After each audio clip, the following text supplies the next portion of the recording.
Andreea!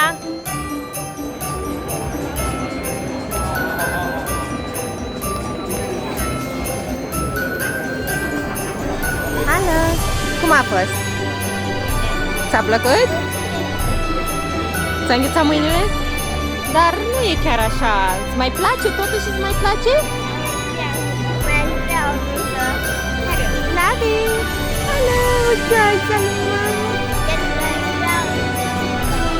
Ajunge că e foarte frig și la mine încă este răcit, ok? Brazi.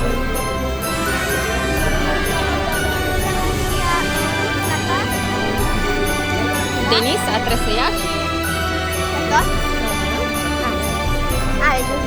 Nu mai stăm în Andreea pentru că este foarte frică de la tine. Ok?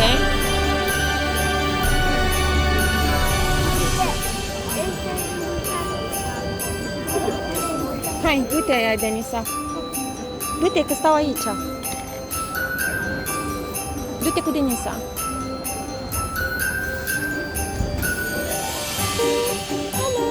Să faci mămiții?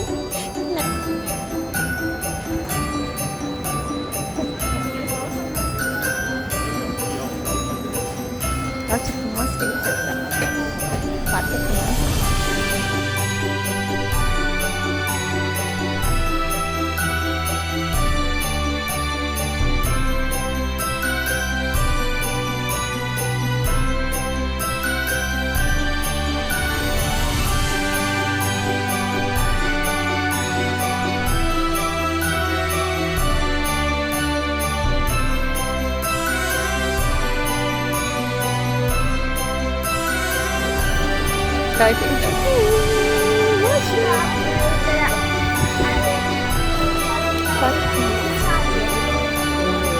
Foarte frumos.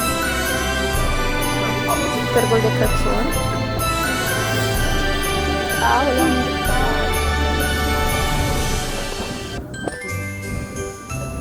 Ce?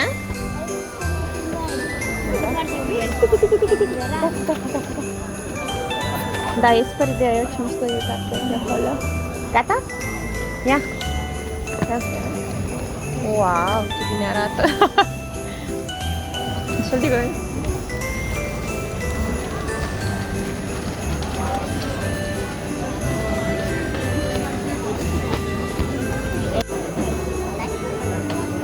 Cum e, Deni? Ia, Andreea, gustă? Mie nu-mi place, are prea mult ulei.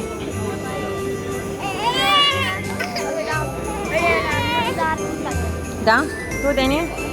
Supa? Ia. Ce lavi?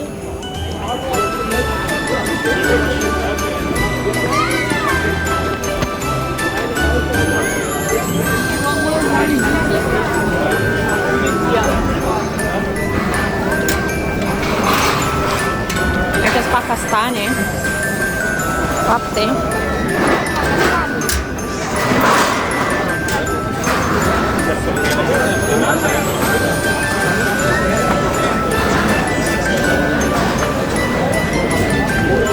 Este foarte frig.